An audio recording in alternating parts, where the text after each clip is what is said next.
আজিৰ এই সাংবাদিক মেল প্ৰত্যক্ষভাৱে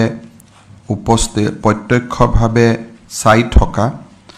মোৰ মন্ত্ৰীসভাৰ সদস্যসকল, মহাবিদ্যালয় আৰু বিদ্যালয়ৰ অধ্যক্ষসকল, অধ্যাপক অধ্যাপিকা শিক্ষক শিক্ষয়িত্ৰীসকল আৰু এই আঁচনি যাক উদ্দেশ্যে প্ৰস্তুত কৰা হৈছে মোৰ অতিকে মৰমৰ ছাত্ৰীসকল। 2017-18 চনত যেতিয়া মই অসমৰ বিত্তমন্ত্ৰী হৈ আছিলোঁ, তেতিয়াৰ পৰা আমাৰ চৰকাৰৰ বাজেটত আমি চেষ্টা কৰিছিলোঁ যে 18টা বিশেষ আঁচনি যিকোনো মুহূৰ্ততে যাতে ৰাজ্যত ৰূপায়ণ হৈ থাকে আৰু তাক আমি অষ্টাদশ মুকুতাৰ উন্নয়নী মালা বুলি অভিহিত কৰিছিলোঁ। এই আঁচনিৰ ধাৰণাটো হ'ল যে কোনোবা এখন আঁচনি শেষ হৈ যায় বা চৰকাৰে বিভিন্ন কাৰণত তাক পৰিৱৰ্তন কৰে আৰু নতুন আঁচনি 18খন বা পুৰণা নতুন মিলি 18খন আঁচনি যিকোনো সময়তে আমাৰ অসমত যাতে ৰূপায়িত হৈ থাকে। এইবাৰো বিত্তমন্ত্ৰী অজন্তা নেওগ ডাঙৰীয়াই যি বাজেট প্ৰস্তুত কৰিছিলে তাত এই অষ্টাদশ মুকুতাৰ উন্নয়নী মালাৰ ধাৰণাটো ব্যক্ত কৰিছিলে আৰু এখন নতুন আঁচনি তাত লৈ অহা হৈছিলে নিযুত মইনা আঁচনি। নিযুত মানে আমি কি বুজি পাওঁ? 10 লাখ আৰু মইনা মানেও আমি বুজি পাওঁ যে আমাৰ কণ শিশুসকল, অৰ্থাৎ 10 লাখ মইনাক সামৰি এই আঁচনিখন আমি ৰূপায়ণ কৰিম আৰু যেতিয়া 10 লাখ হিতাধিকাৰী হৈ যাব তাৰ পিছত এই আঁচনিখনে কিমান প্ৰাসংগিক হ'ল, ই কেনেকুৱা ফল দেখুৱাব পাৰিলে তাৰ ওপৰত ভিত্তি কৰি সেই সময়ত চৰকাৰে সিদ্ধান্ত ল'ব পাৰিব যে আঁচনিখন পৰৱৰ্তী দিনলৈ চলাই ৰাখিব লাগে বা ইয়াক পৰিৱৰ্তন কৰিব লাগে বা ইয়াক এটা নতুন স্বৰূপ দিব লাগে। আমি যি 10 লাখ ছাত্ৰীৰ কথা কৈছোঁ, যদি এই বছৰ আমি অসমতে আঁচনিটো আৰম্ভ কৰোঁ, 10 লাখ হিতাধিকাৰী পাবলৈ প্ৰায় 4 বছৰ ইয়াক সময় লাগিব। অৰ্থাৎ 4 বছৰ যিদিনাখন হ'ব সেই দিনাখনহে ই 10 লাখ হিতাধিকাৰীক স্পৰ্শ কৰিব। অৰ্থাৎ আমি অহা 4টা বছৰ এই আঁচনিখন এই ধৰণে আমি চলাই ৰাখিব পাৰিম। এই নিযুত মইনা আঁচনিখনৰ মূল কেন্দ্ৰবিন্দু হৈছে যে বাল্য বিবাহ ৰোধ কৰা। সাধাৰণতে আমি দেখা পাওঁ যে আমাৰ যিটো ৰাষ্ট্ৰীয় পৰিয়াল স্বাস্থ্য সমীক্ষা নেশ্যনেল ফেমিলি হেল্থ সাৰ্ভে 2019-21 ইয়াত এটা কথা কোৱা হৈছে যে 20ৰ পৰা 24 বছৰ বয়সৰ ভিতৰত অসমৰ 31.8% ছোৱালীয়ে ইয়াতে সন্তানৰ মাতৃ হৈছে। যদি 20ৰ পৰা 24 বছৰ বয়সৰ 31% ছোৱালী সন্তানৰ মাতৃ হৈছে, স্বাভাৱিকতে তেওঁলোকৰ বিবাহ 18 বছৰৰ আগতে হ'ব লাগিব আৰু বেসিক্যালি 18ৰ পৰা 20-21 বছৰৰ ভিতৰতে অসমৰ 30% ছোৱালী 31.8% ছোৱালী বিবাহ পাশত আবদ্ধ হয়। ইয়াৰ ফলত তেওঁলোক উপযুক্ত পুষ্টি শিক্ষাৰ পৰা বঞ্চিত হয় আৰু বহু সময়ত ঘৰুৱা হিংসাৰো তেওঁলোক ভিকটিম হয়। অৰ্থাৎ যেতিয়া ছোৱালী সোনকালে বিয়া হয়, এটা সংসাৰ চলাবৰ কাৰণে যিটো মেচিউৰিটি লাগে সেই মেচিউৰিটিটো নথকা বাবে স্বাভাৱিকতে পৰিয়ালত গৈ এটা প্ৰত্যাহ্বানমূলক পৰিৱেশৰ সন্মুখীন হয় পৰিয়ালৰ যিটো বুৱাৰীৰ প্ৰতি পৰিয়ালৰ যিটো আকাংক্ষা তাক পূৰণ কৰিব নোৱাৰাৰ ফলত বহু সময়ত ঘৰুৱা হিংসাৰ শিকাৰ হয় আৰু আমি ইয়াকো দেখা পাওঁ যে বাল্য বিবাহ আমাৰ অসমৰ মধ্য আৰু নামনি অসমত আটাইতকৈ বেছি সাউথ সালমাৰা ধুবুৰী আদি জিলাত 50%তকৈও অধিক ছোৱালী 18 বছৰ বয়সতে বিবাহপাশত আবদ্ধ হয় আৰু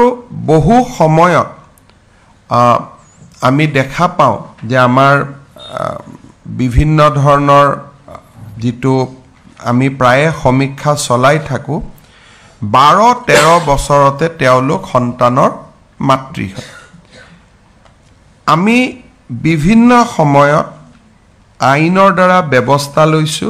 কিন্তু আমি বিশ্বাস কৰো যে ৰেষ্ট্ৰিক্টিভ যিবিলাক আমাৰ পলিচি আছে যে আমি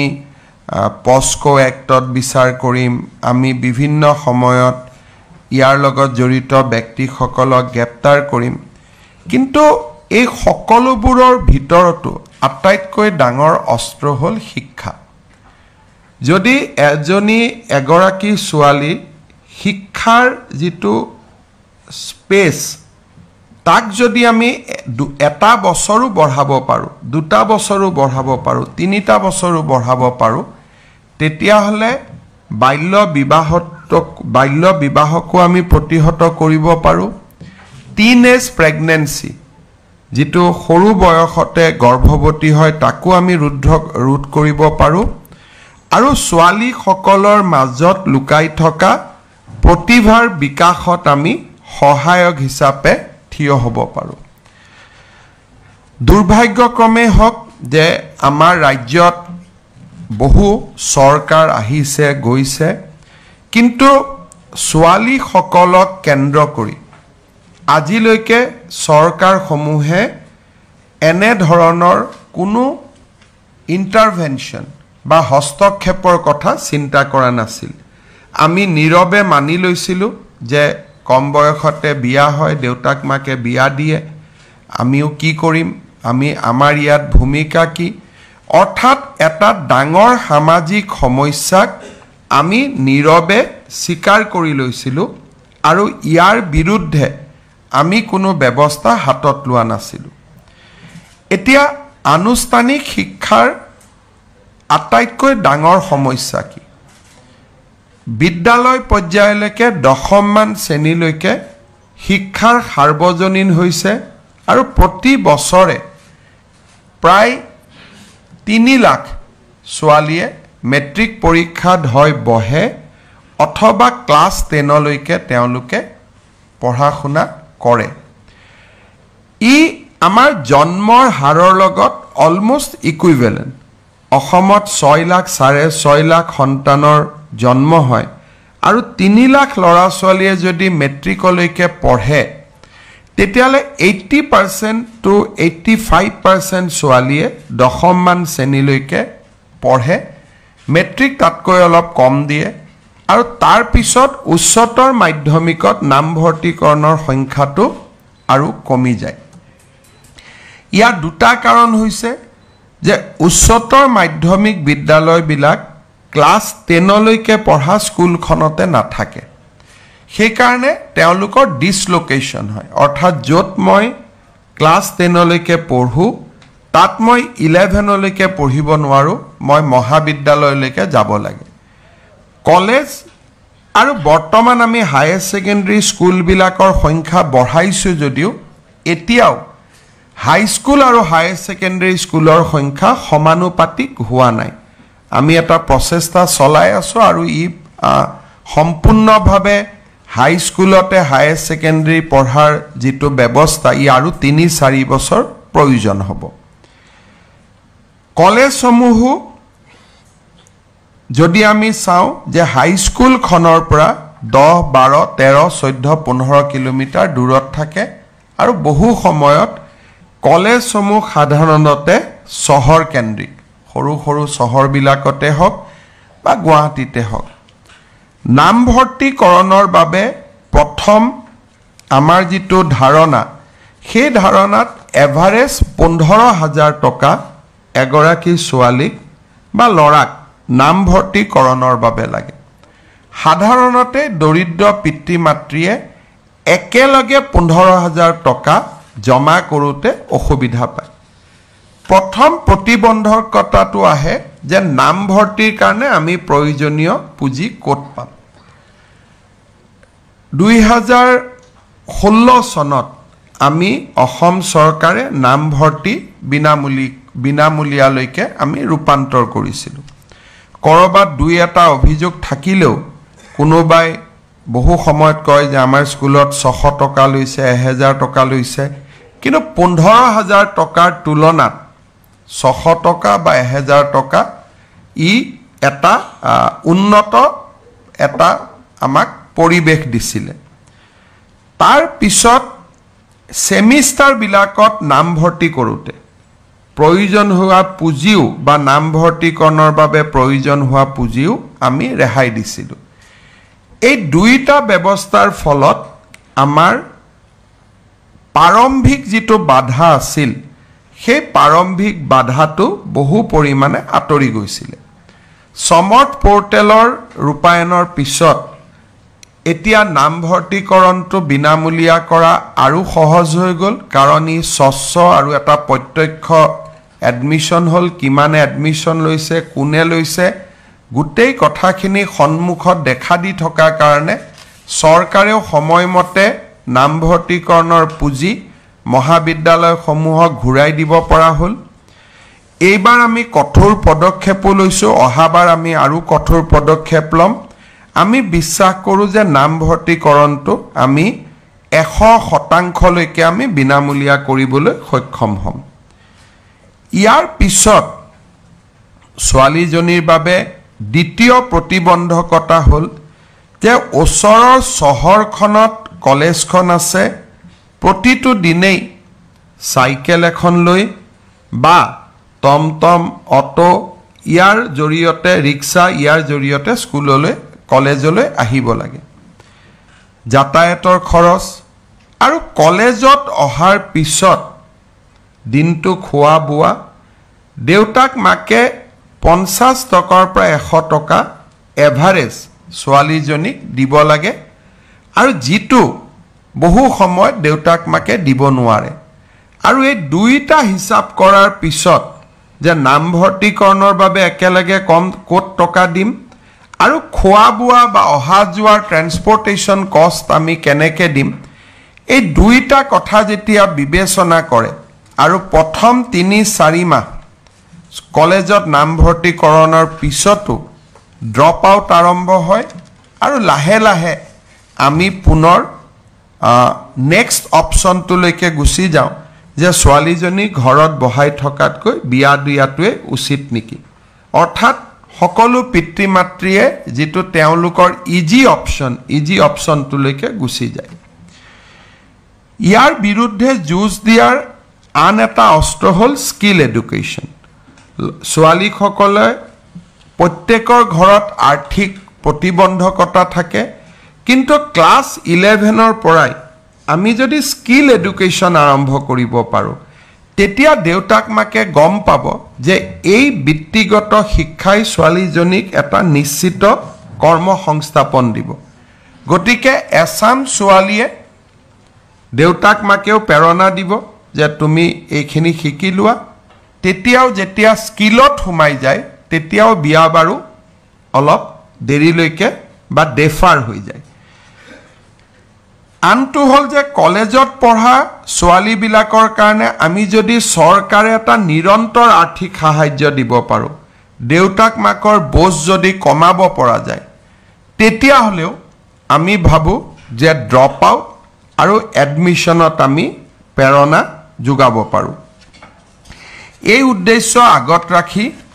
ৰাজ্য চৰকাৰৰ এইবাৰৰ বাজেটত আমি সিদ্ধান্ত লৈছিলোঁ যে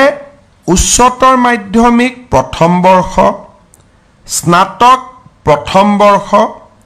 আৰু স্নাতকোত্তৰ প্ৰথম বৰ্ষ আৰু বিএড প্ৰথম বৰ্ষ এই ছোৱালীসকলক আমি এখন নতুন আঁচনি দিম যি দেউতাক মাকৰ আৰ্থিক বোজা হ্ৰাস কৰিব আৰু ছোৱালীজনীও পঢ়াৰ কাৰণে প্ৰেৰণা পাব এই আঁচনিখন আমি অহা 10 অক্টোবৰৰ পৰা ৰূপায়ণ কৰিব বিচাৰিছো যদিহে আমি মহাবিদ্যালয় আৰু ছাত্ৰীসকলৰ পৰা সহযোগিতা পাওঁ সহযোগিতা মানে এনেকুৱা যে এই তিনিখন ফৰ্ম হায়াৰ সেকেন্ডাৰী এটা বিশেষ আমি আজিয়ে স্কুল কলেজত বিতৰণ কৰি আছো যে বিভিন্ন গ্ৰেজুৱেটৰ কাৰণে এটা পাৰ্টিকুলাৰ কালাৰৰ ফৰ্ম এখন এমএসসিৰ কাৰণে এটা পাৰ্টিকুলাৰ কালাৰ আৰু আমাৰ বিএড হায়াৰ সেকেন্ডাৰীৰ কাৰণে এই ধৰণে আমি 4টা কালাৰৰ 4খন ফৰ্ম কৰিছো ফৰ্মত একোৱে নাই কোন সনত পাস কৰিলো কোট এডমিশন ললো কোনো ডকুমেন্ট দিব নালাগে কোনো কাগজ দিব নালাগে কাৰণ ইতিমধ্যে সমৰ্থ পোৰ্টেলত আৰু আমাৰ হায়াৰ সেকেন্ডাৰীৰ বাবে দৰ্পণ পোৰ্টেলত তেওঁলোকে গোটেই ডেটা দিয়ে থৈ দিছে গতিকে আমি ইয়াত কোনো মাৰ্কশিট বিচাৰা নাই ফটোষ্টেট বিচাৰা নাই এটেচ কপি বিচাৰা নাই ইনকামৰ প্ৰমাণপত্ৰ বিচাৰা নাই অৰ্থাৎ গাঁওবুঢ়া মৌজাদাৰ কতো যাব নালাগে এখন সিম্পল ফৰ্ম ইয়াত মাত্ৰ এটাই আছে যে দেউতাক মাকৰ এটা সহি লাগে যাতে দেউতাক মাকে গম পায় যে চৰকাৰে ইমানখিনি মোৰ ছোৱালীজনীক সহায় কৰিছে গতিকে মোৰ আৰ্থিক বোজাটো কিছু পৰিমাণে কমিব আৰু বহু সময়ত কিছু দেউতাক মাক আৰ্থিকভাৱে সচ্ছল হোৱাৰ বাবে এনে ধৰণৰ আঁচনি ল'ব ইচ্ছাও নকৰে গতিকে ইয়াত ভলেন্টিয়াৰলি অপ্ট আউট আছে চৰকাৰে কাকো বাদ দিব বিচৰা নাই কোনোবাই যদি নিজে বাদ দিব খোজে তেতিয়াহলে আঁচনিখনৰ পৰা নিজে আঁতৰি আহিব পাৰে কিন্তু আদাৰৱাইজ ই এটা ইউনিভাৰ্সেল স্কিম অৰ্থাৎ higher secondary first year degree first year আৰু পোষ্ট গ্ৰেজুৱেট ফাৰ্স্ট ইয়াৰৰ আমি সকলোকে ইয়াত সামৰি ল'ব খুজিছো এতিয়া প্ৰশ্ন আহিব যে সেকেন্ড ইয়াৰত আমি পাম নে নাই সেকেন্ড ইয়াৰত আমি পাম তাত খালি সৰু দুটা আমি কন্ডিশন আছে যে ছোৱালীজনীয়ে এটা পাৰ্সেন্টেজ এটেন্ডেন্স সদায় লাগিব আমি তাক ধৰি দিম যেটো কলেজত সাধাৰণতে এটো এটেন্ডেন্স লাগে পৰীক্ষা দিবৰ কাৰণেও আৰু ছোৱালীজনীৰ কোনো ধৰণৰ ক্যাৰেক্টাৰ অৰ ক্ৰিমিনেল এক্টিভিটিজত ইনভলভ হ'ব নালাগিব এই দুটাই সৰু এটা কথা যে তাত এটা ক্যাৰেক্টাৰ সাৰ্টিফিকেট যে ছোৱালীজনী কোনো ধৰণৰ অবিদ্যায়তনিক কামত যেটো আমাৰ সাধাৰণতে প্ৰিন্সিপাল জনে দিয়ে ক্যাৰেক্টাৰ মানে সেই ক্যাৰেক্টাৰটোত আমি যাব খোজা নাই ক্যাৰেক্টাৰ মানে অবিদ্যায়তনিক কিবা কাম কাজত আছে নেকি যে স্কুলত ৰেগুলাৰ নহয় কাবাৰ লগত কাজিয়া পেছাল লাগিছে যেটো আমি ৰেগিংত জড়িত নহয় এই জিবিলাক এজন ষ্টুডেন্টৰ ক্যাৰেক্টাৰ ব্যক্তিৰ ক্যাৰেক্টাৰ নহয় যেটো ছাত্ৰ জীৱনৰ ক্যাৰেক্টাৰ সেই ক্যাৰেক্টাৰটো আমি মেইনটেইন কৰিছো নাই character as a student attendance তো ৰাখিছো নে নাই এই দুটা কথা ক্লিয়াৰ কৰি দিয়াৰ লগে লগে এই ছোৱালীখিনিয়ে সেকেন্ড ইয়াৰতো এই পুঁজি পাই থাকিব তাৰ পিছত থাৰ্ড ইয়াৰ পাব থাৰ্ড ইয়াৰতো পাই থাকিব যিসকলে ফোৰ্থ ইয়াৰ ডিগ্ৰীত এডমিশন লৈছে তেওঁলোকে ফোৰ্থ ইয়াৰতো পাব আৰু যিসকল আজি উচ্চতৰ মাধ্যমিক দ্বিতীয় বৰ্ষত আছে এই বছৰ তেওঁলোকে নাপাব অহা বছৰ ডিগ্ৰীত নাম লগোৱাৰ লগে লগে তেওঁলোকেও এই আঁচনি পোৱা আৰম্ভ হ'ব এই আঁচনিত মই আগতে কৈছো আমি কাকো বাদ নিদিও খালি 2-3টা ধৰণৰ ছোৱালীয়ে এই আঁচনিৰ সুবিধা নাপাব হেতু হৈছে যে উচ্চতৰ মাধ্যমিক আৰু ডিগ্ৰীত বিবাহিত ছোৱালীয়ে এই আঁচনিটোৰ সুবিধা নাপাব কাৰণ এই গোটেই আঁচনিটো হল বাল্য বিবাহৰ বিৰুদ্ধে গতিকে ডিগ্ৰী থাৰ্ড ইয়াৰলৈকে বা ফোৰ্থ ইয়াৰলৈকে অবিবাহিত হৈ থকাটো এই আঁচনিখনৰ ধন নিৰন্তৰভাৱে পাই থকাৰ এটা প্ৰাথমিক সত্য কিন্তু পোষ্ট গ্ৰেজুৱেটত যেতিয়া আমি যাম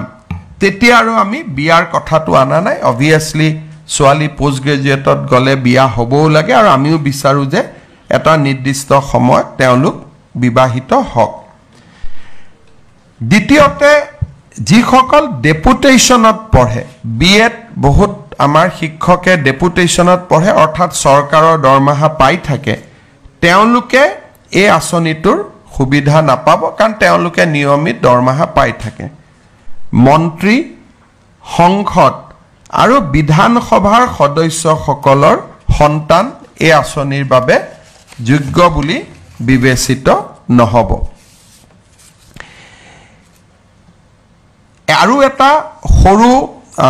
বৰ্গ এই আঁচনিটোৰ অধীনত নাহে সেইটো হ'ল যিসকলে হায়াৰ ছেকেণ্ডাৰীত ফাৰ্ষ্ট ডিভিজন পোৱাৰ কাৰণে স্কুটি এখন পাব কাৰণ স্কুটি আমি ৬০,০০০ টকা দিয়েই দিওঁ গতিকে তেওঁলোকক আৰু এই আঁচনিৰ আমি অনা নাই আৰু বিয়া নহয় পঢ়ি থাকিবৰ কাৰণে স্কুটিখনেই এটা যথেষ্ট ডাঙৰ প্ৰেৰণা গতিকে দ্বিতীয় প্ৰেৰণা এটাৰ প্ৰয়োজন আমি নাই বুলি ভাবিছোঁ গতিকে হায়াৰ ছেকেণ্ডাৰীত যিসকলে স্কুটি পাব তেওঁলোকো এই আঁচনিটোৰ অধীনত নাহে কিন্তু এই বছৰ আমি নৱেম্বৰ মাহৰ ভিতৰতে সকলোকে স্কুটি আমি দি দিম যাতে আজি তেওঁলোকো আমাৰ মাজত আছে তেওঁলোকে ভাবিব যে স্কুটিখন আমি কেতিয়া পাম আমি নৱেম্বৰৰ ৩০ তাৰিখৰ আগতে আমি স্কুটিখন দিয়াৰ ব্যৱস্থা কৰিম এতিয়া এই আঁচনিত কোনে কিমান টকা পাব যিসকলে একাদশ শ্ৰেণীত নাম লগাইছে তেওঁলোকে 10 মাহ প্ৰতি মাহত 1000 টকাকৈ পাব তাৰমানে 10,000 rupees তেওঁলোকে পাব বাট পাৰ মান্থ 1000 টকা কৰি তেওঁলোকৰ বেংক একাউণ্টত আমি ট্ৰান্সফাৰ কৰিম বেংক একাউণ্টত টকা ট্ৰান্সফাৰ কৰিলে এটা ডাঙৰ সুবিধা হ'ল যে প্ৰত্যক্ষভাৱে পাব পাৰি অসুবিধা হ'ল কেতিয়াবা আমি যদি একাউণ্টটো KYC কৰি নাথাকো একাউণ্টটো বন্ধ হৈ যায় টকাটো পোৱাত অসুবিধা হয় গতিকে ছাত্ৰীসকলে প্ৰতি 6 মাহত যাতে একাউণ্টটো KYC কৰি ৰাখে যেটো নো ইউৰ একাউণ্ট বুলি কয় তাৰ বাবে মই অনুৰোধ কৰিম স্নাতক প্ৰথম বৰ্ষত যিসকলে নাম ভৰ্তি কৰিব তেওঁলোকক আমি 1250 টকাকৈ আমি দিম আৰু স্নাতকোত্তৰ পাঠ্যক্ৰমত যিসকলে নাম ভৰ্তি কৰিব বা বিএডত যিসকলে তেওঁলোকে নাম ভৰ্তি কৰিব তেওঁলোকক আমি 2500 টকা 2500 টকা দিম অৰ্থাৎ 2500 টকা মাহত পালে পিজি পঢ়া ছোৱালী এজনীৰ জীৱনটো বহুত সহজ হৈ পৰিব আৰু এই উদ্দেশ্যে এই আঁচনিখন আমি আৰম্ভ কৰিব খুজিছো জুন আৰু জুলাই মাহত এই আঁচনিখনৰ পুঁজি আমি নিদিও কাৰণ হেতু গৰম বন্ধৰ সময় ছোৱালীসকল ঘৰতে থাকে জুন জুলাইত নিদিও বাকি 10 মাহ বা বছৰটোৰ বাকি 10 মাহৰ পুঁজি আমি তেওঁলোকক যোগান ধৰিম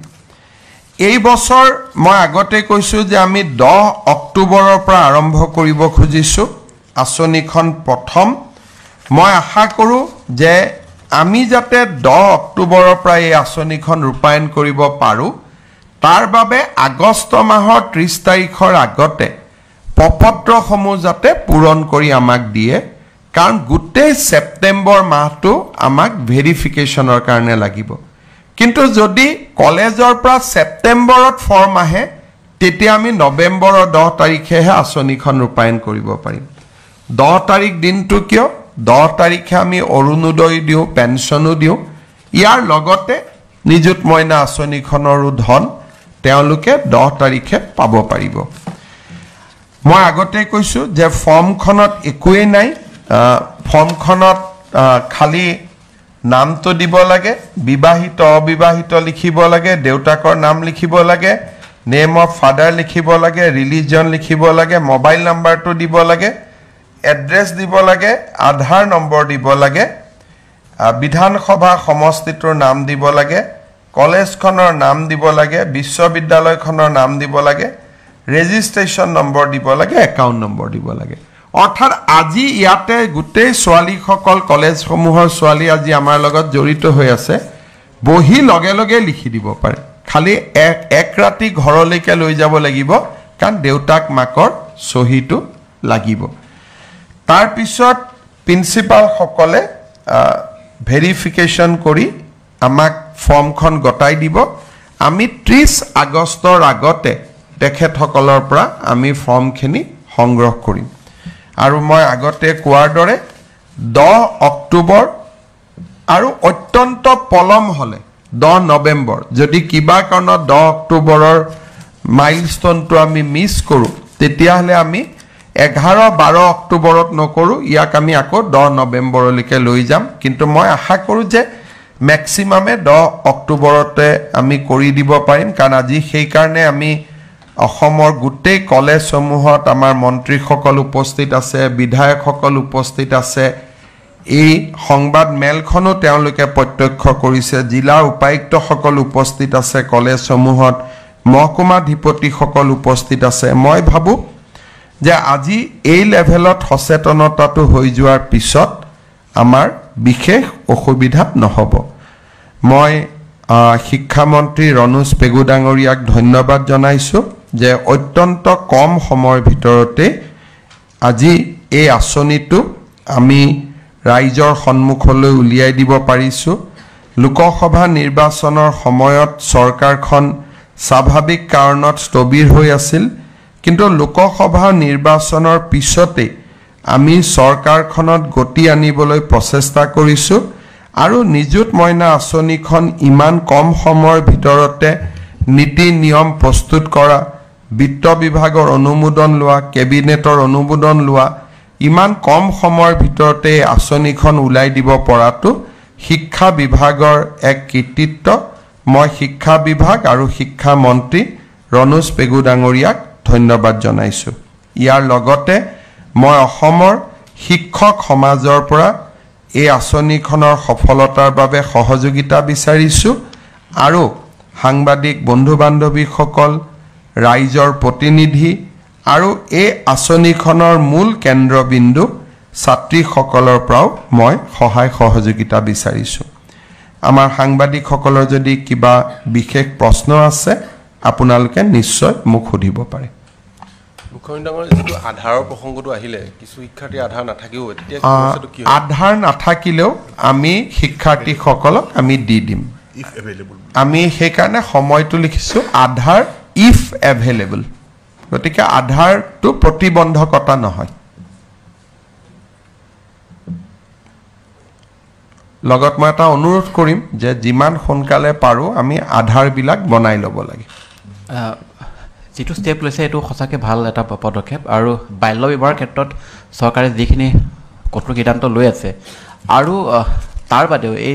এইটো আঁচনি বাদেও কেনেকুৱা ধৰণৰ কাম কৰিব লগা আছে বুলি ভাবে সমাজত যেটো ভাৰতীয় ন্যায় সংহিতা হল এই ন্যায় সংহিতাত এটা ডাঙৰ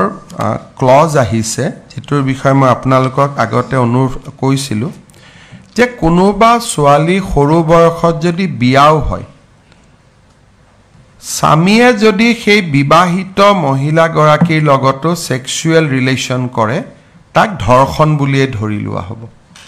এইটো বৰ্তমান ভাৰতীয় ন্যায় সংহিতাত কোৱা হৈছে গতিকে যদি সন্তান জন্ম হয় তেতিয়ালেতো ই প্ৰমাণিত হৈ যাব যে নিৰ্দিষ্ট সময়ৰ আগতে বিবাহ কৰিলে নাম্বাৰ 1 বিবাহৰ পিছত যৌন সম্পৰ্ক স্থাপন কৰিলে তাৰমানে দুটা ক্ৰাইম তেওঁলোকৰ ওপৰত পৰিব অহা নৱেম্বৰ ডিসেম্বৰ মাহত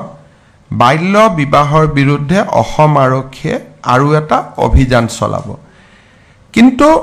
যোৱা এটা বছৰত অসমত বিভিন্ন এনজিও আহিছে আৰু অসম চৰকাৰে বাল্য বিবাহৰ বিৰুদ্ধে লোৱা প্ৰচেষ্টা কিমান ফলপ্ৰসূ হৈছে তাক চাবৰ বাবেও যত্ন কৰিছে গুটেই কেটা এনজিওৰ ৰিপৰ্টত এইটোই আহিছে যে অসমত বাল্য বিবাহ বহু পৰিমাণে বন্ধ হৈছে সেই কাৰণে মই ভাবো যে যদিও পুলিচে একচন চলাব প্ৰথম বছৰত আমি যিমান লোকক গ্ৰেপ্তাৰ কৰিছিলো সিমান লোকক আমি হয়তো এইবাৰ গ্ৰেপ্তাৰ কৰিব নোৱাৰো আৰু ইয়াৰ মাজত বহু কেইজন সৰু বয়সতে বিয়া কৰোৱা স্বামীক বিভিন্ন আদালতে পস্কো আইনৰ অধীনত কাৰাদণ্ড দিছে এটা সময়ত ইয়াত এটা প্ৰচাৰ হৈছিলে যে উচ্চ ন্যায়ালয়ে আমাক বেয়া পাইছে আমাক কিবা সেন্সৰ কৰিছে এনেকুৱা কথা কিছুমান কোৱা হৈছিল কিন্তু তাৰ বিপৰীতে যোৱা এবছৰত আমাৰ বহু কেইখন ন্যায়ালয়ে বাল্য বিবাহৰ ক্ষেত্ৰত পুলিচৰ সপক্ষে ৰায়দান কৰি ইয়াৰ অভিযুক্তসকলক পস্কো আইনৰ অধীনত 14 বছৰলৈকেও কাৰাদণ্ড বিহিছে গতিকে মই ভাবো যে বোথ নেগেটিভ এণ্ড এফাৰ্মেটিভ দুইটা কাম ইতিবাচক পদক্ষেপো আমি লৈ আছো আৰু আইনী ব্যৱস্থাও আমি লৈ আছো আৰু তাৰ ফলত 2026 চনলৈকে অসমত বাল্য বিবাহ বন্ধ হ'ব বুলি মোৰ এটা ধাৰণা বা অভিমত আছে মই যেতিয়া বাল্য বিবাহৰ অভিযোগত স্বামীসকলক গ্ৰেপ্তাৰ কৰা হৈছিল সেইখিনি সময়ত যিসকল ছোৱালী পুনৰ ঘূৰি আহিছিল তেওঁলোকৰ কাৰণেও বিশেষ কিবা আঁচনি এটা কথা আপুনি উল্লেখ কৰিছিল তেওঁলোকৰ কাৰণে যিসকল ছোৱালীক দেউতাক মাকে দায়িত্ব ল'ব নোৱাৰিছিল তেওঁলোকৰ বাবে আমি ৰিহেবিলিটেশ্যনৰ বাবে জিলা উপায়ুক্তসকলক ব্যৱস্থা কৰিব দিছিলোঁ যে ৰেচন কাৰ্ড দিব PMY ঘৰ দিব ধুবুৰী মানকাছাৰ জিলাত দুই এটা সহায় কৰা হৈছে কিন্তু মূলতঃ দেউতাক মাকসকলে ছোৱালীসকলক ঘূৰাই লৈছে আৰু বহুত ক্ষেত্ৰত স্বামীৰ ঘৰেও সাপোৰ্ট দিছে যে এতিয়া ছোৱালীজনীক আমি নানো 18 বছৰ হ'বৰ কাৰণে 4 মাহ আছে দেউতাকৰ ঘৰত থাকক 4 মাহ পিছত আমি লৈ আহিম সেই ধৰণে বহুত সমস্যা স্থানীয়ভাৱেও সমাধান হৈছে মুখ্যমন্ত্ৰী মহোদয় আপুনি চাইল্ড মেৰেজৰ অপাৰেশ্যনটো আৰম্ভ কৰাৰ পিছতে আমি এটা সাৰ্ভে কৰিছিলোঁ য'ত আমি পাইছিলোঁ যে চাইল্ড মেৰেজৰ লগতে চাইল্ড ট্ৰেফিকিং বা উইমেন ট্ৰেফিকিঙৰ ঘটনাটো সোমাই পৰে আৰু তাৰ এটা মূল কাৰণ বুলি দেখুওৱা হয় দৰিদ্ৰতাক য'ত ছোৱালীগৰাকীক পঢ়াব নোৱাৰাৰ বাবে কাৰোবাৰ হাতত বিক্ৰী কৰি দিয়া পৰ্যন্ত উদাহৰণ আছে গতিকে তেনে ক্ষেত্ৰত নিযুত মইনাই কেনেধৰণে সহায় কৰিব বুলি আপুনি ভাবে মই আগতে কোৱাৰ দৰে যে আৰ্থিক প্ৰতিবন্ধকতাই হ'ল চাইল্ড মেৰেজ বা চাইল্ড ট্ৰেফিকিঙৰ এটা মূল কাৰণ এই আঁচনিখনে এটা সুদূৰ প্ৰসাৰী প্ৰভাৱ পেলাব বুলি মই আশা কৰোঁ কাৰণ কোনো ভাৰতৰ কোনো ষ্টেটতে ইমান ডাঙৰ ইণ্টাৰভেনশ্যন আজিলৈকে হোৱা নাই গতিকে মই ভাবোঁ যে ই এটা বহুত ডাঙৰ পজিটিভ ইম্পেক্ট এটা পেলাব গোটেই ব্যৱস্থাটোৰ ওপৰত আৰু বহুত সময়ত আমাৰ ল'ৰাসকলেও কয় যে আমাক কিয় আঁচনিটো দিয়া নাই আজিৰ আলোচনাই অন্তত ল'ৰাসকলৰো এটা দৃষ্টিভংগী কৰিব যে এই হিতাধিকাৰী সৃষ্টি কৰা আঁচনি নহয় যে কোনোবাই আমাক ভোট দিব তাৰ কাৰণে আমি টকা দিম এই আঁচনিখনৰ এটা মহান উদ্দেশ্য আছে গতিকে কেতিয়াবা মোক লগ কৰিলে ল'ৰাবিলাকে কয় যে মামা দাদা আপুনি আমাক একো নিদিয়ে কিন্তু এইটো কোনো ভোটৰ কাৰণে কৰা স্কিম নহয় ইয়াৰ এটা সুদূৰ প্ৰসাৰী এটা সামাজিক লক্ষ্য আছে হ'ব মই পুনৰ এবাৰ আজি আমাৰ এই কক আপুনি কৈছে যে স্কিল ডেভেলপমেণ্টৰ ক্ষেত্ৰত আপোনালোকক কাম কৰিবলৈ গৈছে বাল্য বিবাহ ৰোধ কৰাৰ ক্ষেত্ৰত এই ক্ষেত্ৰত চৰকাৰে কিবা পৰৱৰ্তী সময়ত পৰিকল্পনা কৰি আমি স্কিলৰ কাৰণে অসমত বহুত ডাঙৰ পৰিকল্পনা হাতত লৈছোঁ আজিও মোৰ মিটিং আছে যেনে এই বছৰে মই এটা সৰু উদাহৰণ দিছোঁ 11 লাখ ল'ৰা ছোৱালীয়ে তৃতীয় আৰু চতুৰ্থ বৰ্গৰ পৰীক্ষাত অৱতীৰ্ণ হৈছে চাকৰি পাব 7,000 বাকি ল'ৰা ছোৱালীখিনিক আমি কি কৰিম স্কিল এডুকেশ্যন স্কিল ট্ৰেইনিং আৰু বিভিন্ন জায়গাত বিভিন্ন ভাৰতবৰ্ষৰ কোম্পানী আদিত আমি তেওঁলোকক কেনেকৈ নিয়োগ কৰিব পাৰোঁ যেনেকৈ আমি নিয়োগৰ বাবে স্বচ্ছ পৰীক্ষা পাতিছোঁ বিকল্পভাৱে চাকৰি নোপোৱা ল'ৰাখিনিৰ কাৰণেও আমি কি কৰিব পাৰোঁ তাৰো চিন্তা চৰ্চা আমি কৰি আছোঁ আৰু মই ভাবোঁ যে ইয়াৰ বিকল্প হ'ল স্কিল এডুকেশ্যন আৰু কোনোবা এটা দিন আপোনালোকৰ লগত মই আমাৰ মন্ত্ৰী জয়ন্ত মল্ল বৰুৱা বা মই নিজেও কথা পাতিম যে স্কিলৰ ক্ষেত্ৰত আমি কেনেকুৱা ধৰণৰ ব্যৱস্থা লৈছোঁ শিক্ষা বিভাগে কলেজতে স্কিল এডুকেশ্যনক মেইন ষ্ট্ৰীমিং কৰাৰ বাবে বহুতখিনি কাম হাতত লৈছে তাৰ বিষয়েও আমি আলোচনা কৰি আছোঁ যাতে কলেজত পঢ়ি থাকোঁতেই আমি স্কিল এটা বিশেষ স্কিল এটা আহৰণ কৰিব পাৰোঁ কাৰণ সকলোতো ACS নহয় সকলো APS নহয় সকলো শিক্ষক নহয় শিক্ষয়িত্ৰী নহয় লিমিটেড স্কোপ আছে কিন্তু এই লিমিটেড স্কোপৰ মাজত আমি যদি তেওঁলোকক স্কিল এডুকেশ্যন দিব পাৰো তেতিয়ালে বহুত ডাঙৰ এটা সমস্যাৰ সমাধান হ'ব এডুকেশ্যন ডিপাৰ্টমেন্ট আৰু স্কিল এডুকেশ্যন দুইটাই এই দিশত কাম কৰি আছে এটা বেলেগ ইস্যুৰ ওপৰত কৰে আজি আৰু নালাগে বাংলাদেশ বৰ্ডাৰলৈ আজি গোটেই অসমতে ছাত্ৰীসকলে চাই আছে কালি পৰহি পাতিলাম ঠিক আছে মই শিক্ষা May I ask a question, sir? Yes, please. Sir, in this society that we live in, it is an orthodox patriarchal one, which gives all the more reason why this scheme should be launched at the soonest. But also, men and women together build this well-knit society that we live in today. Maybe there should be a scheme, not a scheme exactly, but then education of such that could be included in our school system to educate the boys about maybe sexual education so that the child marriage can be stopped from their side as well. This is a very positive suggestion. We will do the needful. Thank you so much, sir. তোমার নাম তো কি মা Olivia Kalita. অনিডিয়া Sir, Olivia. Olivia এটো কথা কৈছে it is very important যে child মেৰেজত ছোৱালীজনীৰ যিমান ভূমিকা থাকে তাতকৈ লৰাৰো সিমানে ভূমিকা থাকে গতিকে আমি ছোৱালীসকলক সচেতন কৰাৰ লগে লগে লৰাজনকো শিক্ষাৰ ব্যৱস্থাৰ দ্বাৰা সচেতন কৰিব লাগে যাতে লৰাজনেও কম বয়সৰ ছোৱালীক বিয়া নকৰাই he also become a catalyst in preventing child marriage খুব পজিটিভ কথা ডেফিনেটলি আমি সেই দিশটো আমি কাম কৰিম মই এতিয়া অসমৰ বিভিন্ন প্ৰান্তৰ মহাবিদ্যালয় হায়াৰ সেকেন্ডাৰী স্কুল আদিত উপস্থিত থকা আমাৰ মাননীয় মন্ত্ৰী বিধায়ক সাংসদ সৰকাৰী বিষয়া তথা অন্যান্য বিশিষ্ট নাগৰিকসকলক এই নিযুত মইনাৰ প্ৰপত্ৰ বিতৰণ কৰিবৰ কাৰণে অনুৰোধ কৰিছো আজিৰ পৰা প্ৰপত্ৰসমূহ বিতৰণ হ'ব অহা 13 তাৰিখলৈকে এনে ধৰণে বিতৰণ কৰি সমাপ্ত কৰিব 14 তাৰিখৰ দিনা যদি কোনো প্ৰপত্ৰ বাকি থাকে তেনেহলে বিদ্যালয় বা মহাবিদ্যালয়ৰ অধ্যক্ষ হেড টিচাৰে এই বাকি থকা যিখিনি প্ৰপত্ৰ সেইখিনি বিতৰণ সমাপ্ত কৰিব আৰু এই আগষ্ট মাহৰ ভিতৰতে প্ৰপত্ৰসমূহ জমা কৰিব এই অনুৰোধ জনাই আপোনালোক সকলোকে ধন্যবাদ জ্ঞাপন কৰি আৰু বিশেষভাৱে মাননীয় মুখ্যমন্ত্ৰীক তেওঁৰ ব্যস্ততাপূৰ্ণ জীৱনৰ মাজত এইখিনি সময় উলিয়াই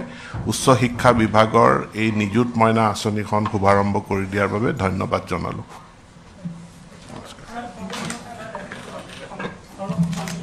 এজনী কোনোবাজনী ছোৱালীক মাতক অলিভিয়া দুগৰাকীমান ছাত্ৰী আহক ইয়ালৈকে উঠিয়া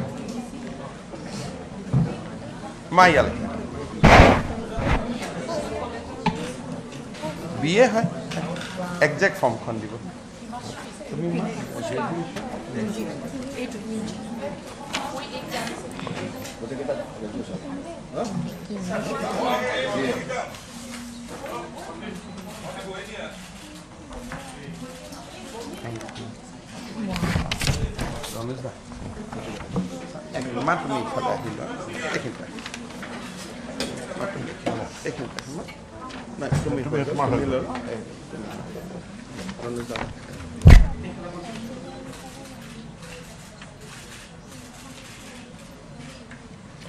আৰু মা তাই কোন ক্লাছ মা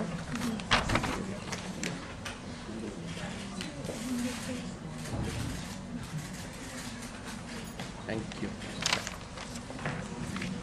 ইহঁতক চাহ তাহ খুৱাই লৈ